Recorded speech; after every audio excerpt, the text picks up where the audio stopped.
Hi everyone. Hello. Let's Swayam is still adjusting his camera. Hi.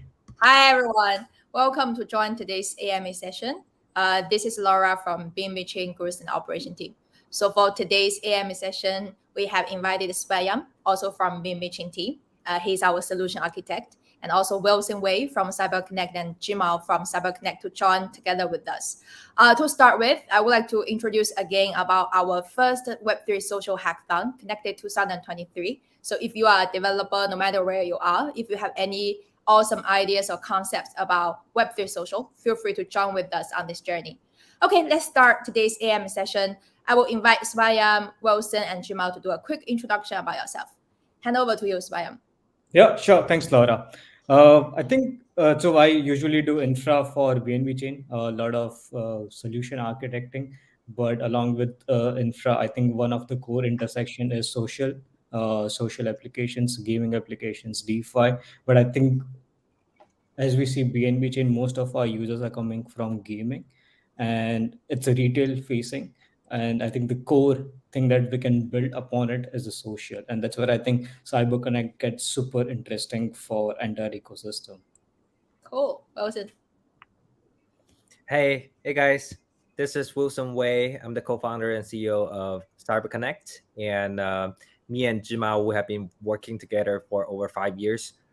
We started our first blockchain startup back in 2017 in Silicon Valley.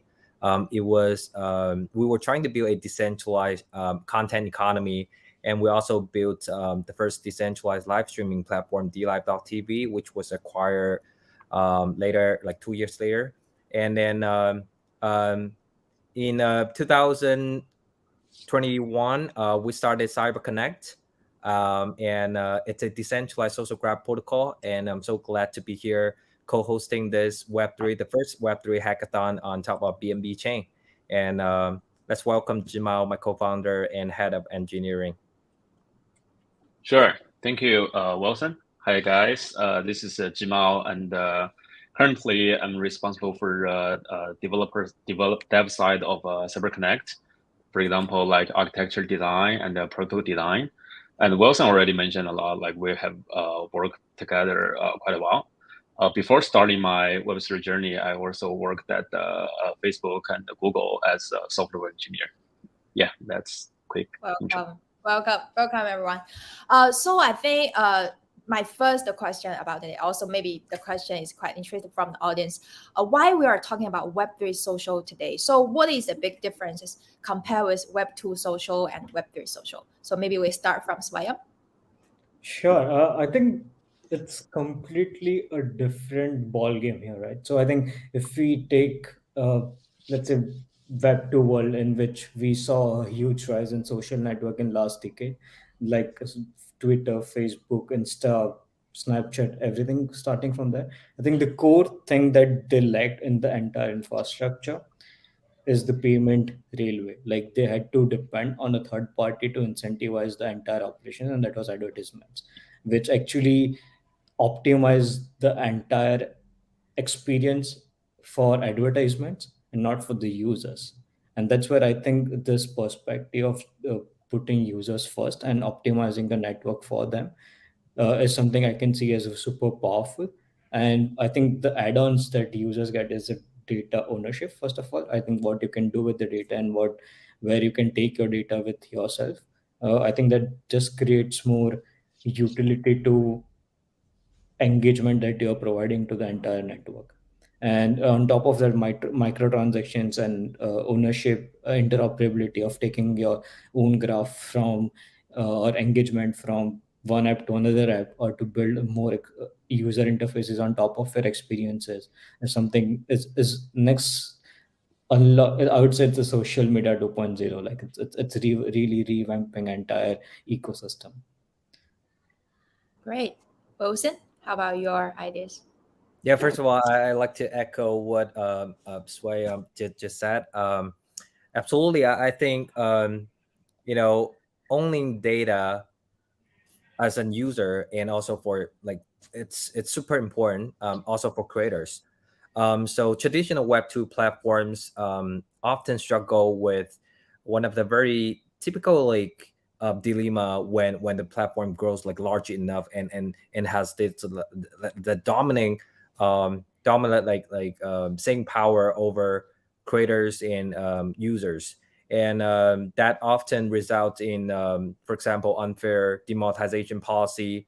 You just mentioned about ads, platform are running for ads. That's their business model. Fundamentally, it's because their interest is not aligned with the creators and users.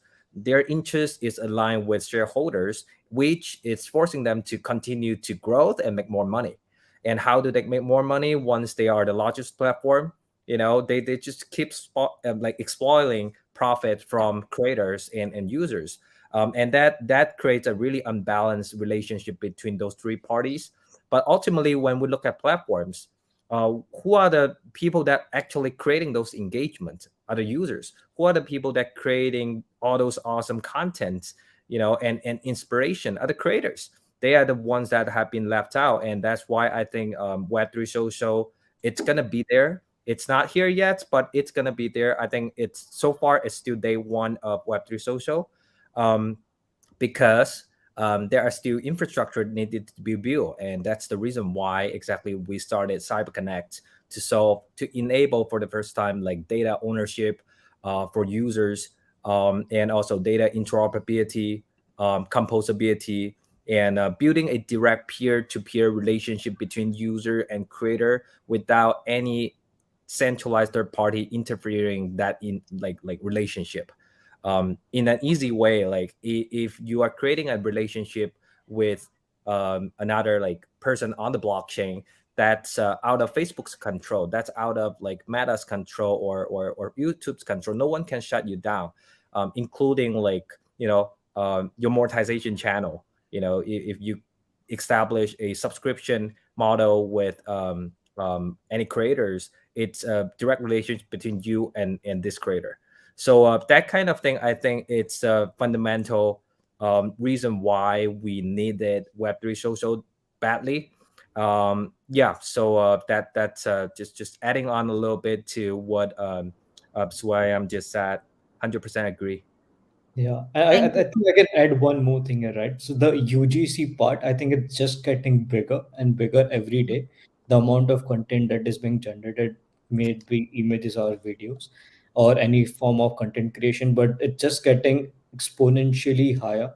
And the amount of opportunities for creators to generate revenue from it is very dependent on the distribution platforms like YouTube or pick any of the bigger social media platforms. So I think UGC and revenue generation should go parallelly. I think that it needs to be native integrated in terms of where you generate the content. It should have, like, you should be able to sell and own that data, and that's where I think the power of social graph lies. Understood. Thank you for the sharing. I think as you guys mentioned that we are Web3 social is on the rise. Maybe we are not there, but we are on the way, right? It means actually Web3 social right now are having some kind of challenges. So from your point of view, what kind of challenges those Web3 social applications have? So I will invite maybe Jimal and Swayam to share first. Jimal, would you like to go first? Yeah, for sure. So to be honest, I think there are still lots of unsolved problems and challenges in the Web3 social space. I can think of like lots of them. And first of all, I think the most important one is like the user adoption rate and the usability is still very low right now. So for example, like Web3 social application is still in the early stage of adoption, and many users are not yet like very familiar with the underlying technology and its benefits. And also, as we know, like Web3 has a very deep like learning curve, which like can be difficult for non-technical users to understand and to use. I think that's the first one. And maybe second one is about like the decentralized nature of Web3, means like they are often built on different blockchains and use different protocols. So this make it very hard for these applications to, for example, work together and share the data. So that means like the data portability is super important and critical and hard to solve. And yeah, I can think the last one, before switching to Sven, it's like the scalability. which somehow like, for example, in a decentralized platform are often like very slow or less efficient than centralized system when building, when like handling large amount of data or like high frequent operations like follow someone, vote someone. So these are scalability issue, is like you always have to find some trade-offs between your security of the system, the scalability, and yeah, I think that's three things I can think of. So, would you like to add on more? Sure. I think in terms of challenges, I think it's on the level of abstraction in a way. So I think when most of, if you see social media or any kind of content generation right now, it's catered to a retail audience, and it's not to a tech audience or not to developers in a way. Like uh, we- I would say the challenge itself is to make it very simple for the users to use, like how they use any of the existing platforms. It's just like it's just adding more utility to what they can do more with what they are doing right now. So it's not just about consuming time or consuming, uh, I would say, infinite scrolls of social media, but also adding the value or capturing the value out of what they are investing their time into that platform. And I think one of the core thing, a challenge I can personally see, is the privacy aspect. Like as a user, I do want to have my own, I might have different identities in different communities. For example, if I'm interested in football, I have different interests and different way I interact in that community, and I might want to keep that graph different rather than how I am interacting in, let's say, Web3 community. It's two different social graph that I might not want to join to each other, and I still want to have its persistence, and I want to carry them around the different communities. So I think that level of privacy and composability is, I would say, that would unlock many different levels of applications. Got it. I think we already figure out what kind of problems or challenges we have.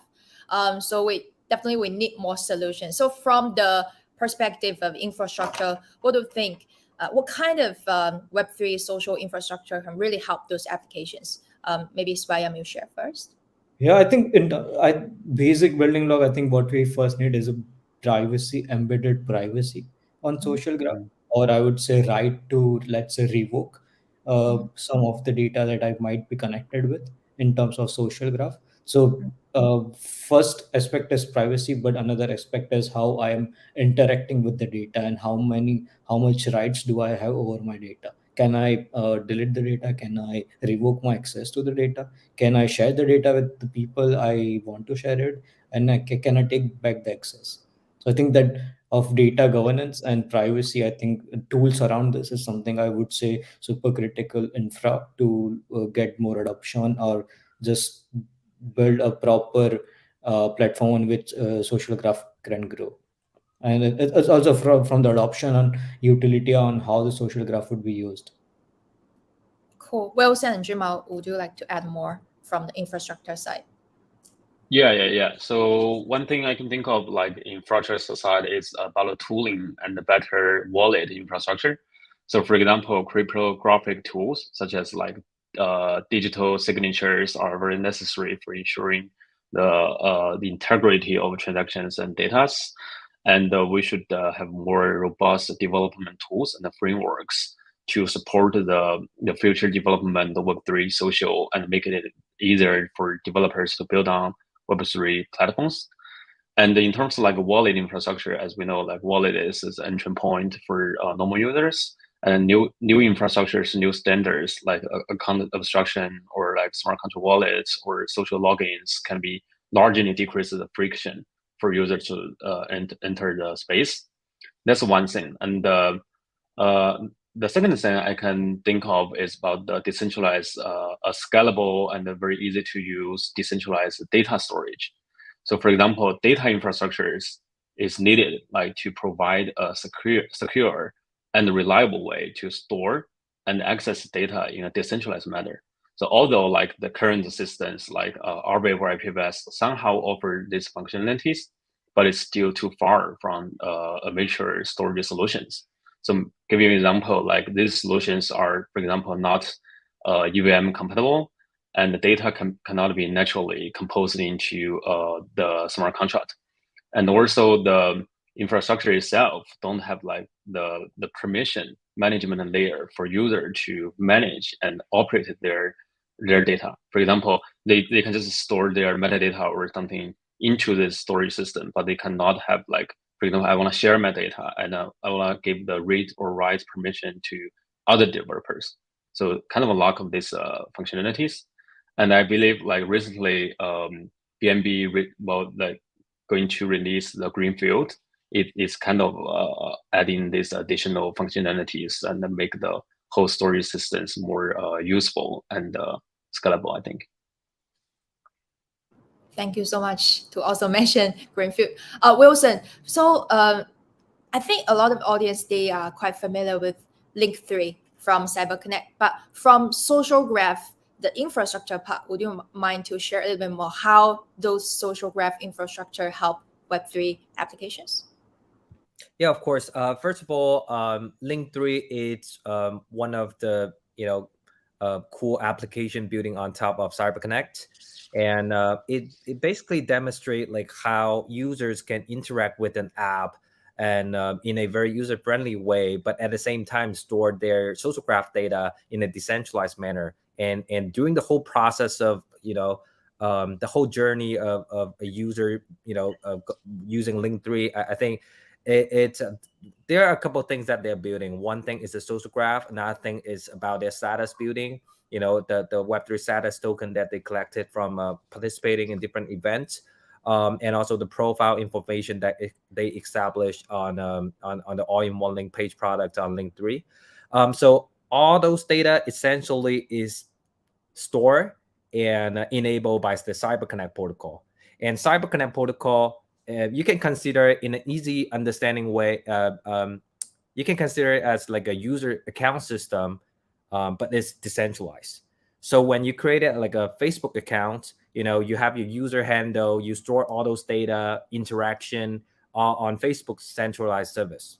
And now with CyberConnect, now you can create your profile handle, which is your username, a unique ID on top of BNB Chain, and then you can store your social graph data, your friends, the following follower data on a scalable way, which we're working with Greenfield as well, and currently still in a decentralized manner. And the on-chain part, it's the identity valuable data like the West token that you claim, and also the pay subscription, the content NFT that you collected, and the direct payments that you build with creators. So those are the things that you all together conclude a user universal profile and account system.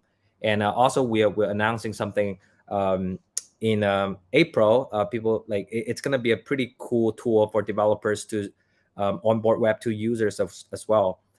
So I think the powerful thing about this decentralized identity and social graph, it's when users are owning those data, they can bring those data to anywhere else. Like you have the right to say, like, I want to go to another app, and I still want to remain as me. I don't want to spend another 5 years building up another like 1 million followers. I already did that with one platform, and then I don't have to rebuild everything again. So I think that's super important for users, and it will make the whole user experience super smooth in so many use cases. For example, like games, you can play with the same group of friends in multiple different games. There's no platform limited social media platform. So there are lots of benefits by having your own data. So that's like a brief, one side of it. I don't want to take up too much time, but back to you, Laura. Thank you for the sharing. Right now CyberConnect is building on top of BNB Chain, and also BNB Chain is, we are quite embracing and welcome all of those Web3 social applications to build on top of us. So from your point of view, Spayam, why do you think BNB Chain maybe can be the best place or good place to build Web3 social applications? I think I started the session with that, right? Most like 30-40% of the daily active users are coming from gaming, and it's a retail facing audience that we have. And like what we discuss as part of the challenge is the users and adoption, and that's where the users are. Like that's where on the BNB chain we have retail users, we have uh, users which are organically coming and interacting with the chain, and that's what social graph needs us, which is like it's the biggest challenge for a social graph to scale is the network effects. And to get that critical mass, we have it on the BNB chain. Like we literally have it. Now you just need to have proper reels to leverage these users and to help them grow. So I think we have users, we have storage coming in, we have roll-ups coming in. So I think the infrastructure is ready to support. It's just about the developers developing good applications and getting it to the users. Great, great. Yeah, and I also want to add to that. BNB chain, obviously, I agree it has the largest amount of data and user traction comparing to other layer one options. And so that's one of the pretty obvious reason why Yeah, CyberConnect. exactly. Like it's very simple, right? So if you Yeah, are building a social media network and if you need users, this is where the users are. Like I don't know yeah, why you choose something else. yeah. Yeah, So go ahead. yeah, So we that can continue this conversation. I mean, Wilson, why CyberConnect choose BNB Chain? Why we are co-hosting this hackathon? Maybe from your perspective, feel free to share more. yeah, like one thing is the largest like community, like it's already the largest community in terms of like layer one, um and second, like the like we need to see like whether this community actually needed a social graph protocol, right? And when we look at users interacting with BNB chain with that, you know enthusiasm, and when they're playing with all those apps, if you look at like dApp radar, uh BNB chain has the largest amount of dApps and a largest amount of daily active users. And the question is pretty simple, like why not social? And then it comes to when it comes to us, it's like, oh, there is not a single infrastructure that is providing the social data layer, the social graph data layer for BNB chain. And so we just want to provide that set of tools for all the users to leverage with. And once we announce it, we already feel that the large amount of support that we're getting from this community, it's just pretty awesome. And also, like recently, the Greenfield announcement, it's another super plus compared to other like layer ones. I haven't seen anything like close to this yet. So we're very excited to see how Greenfield plus BNB chain can become the most scalable ecosystem layer one solution for all applications. Thank you for that. Thank you for that. We hope so. I think I can add one more thing here, Laura. Like for example, for one of the cool thing that comes with social graph is the data. And what you can actually do with data on Greenfield is to program it. Like you can tokenize the data, you can uh, build access layers, you can, I don't know, build data markets on top of it. You can sell your social graph. I think that's like a very super Yeah, cool. Like you can we sell. actually thought of that. Like, Yeah, like that's really mind-boggling thought that I have. Like you can sell your entire social graph and you can rent your social graph in a way. So I think super powerful applications could be built on top of this. It's nice. Portable social graph and tradable social graph. Yeah, exactly. Exciting. it's Sounds it's exciting. not necessarily like tradable social graph. I'll say, like, we should think of it as like why shouldn't we allow users to monetize the data that they created, Yeah, right? exactly. Previously Sure. they couldn't, and now like with Greenfield, that's like one of the most exciting thing Yeah, that like I with think Greenfield. because I think if you're generating like huge amount of data with the social graph, you need a place to store, and the place where you're storing the data, if it gives an opportunity to, let's say, program it and to build a monetization layer along with different modules, I think I can see next level of unlocking of potential here. Very revolutionary thing.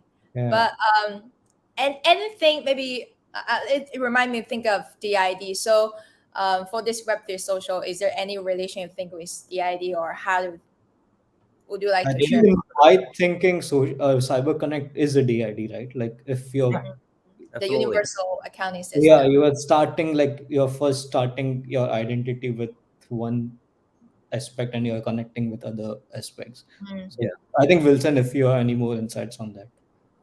Yeah, I think in general, like some people think about like DID, it's a very complicated concept. Some people say it's a decentralized identifier, some it's decentralized identity. For us, it's pretty simple. It's like, you mint a unique handle profile, and that unique handle could be your decentralized identifier. And with all the data modules that we're building along with this profile, on-chain profile, we unlock the possibility for users to create data in a decentralized manner and own those data. And therefore, it completes the whole decentralized identity instead of just identifier.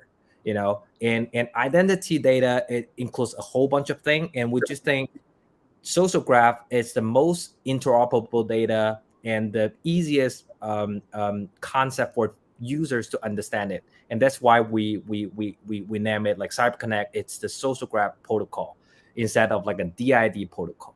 But ultimately, like we provide all of that as well.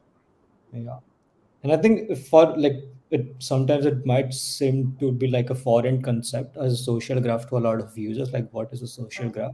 But I think it's quite simple. Like, if you see Facebook, they developed the language called GraphQL. Basically, the entire system of graph was designed by them, and this is what CyberConnect is. Like, in a way, it's a open source GraphQL, or the language that connects the data together. So I think it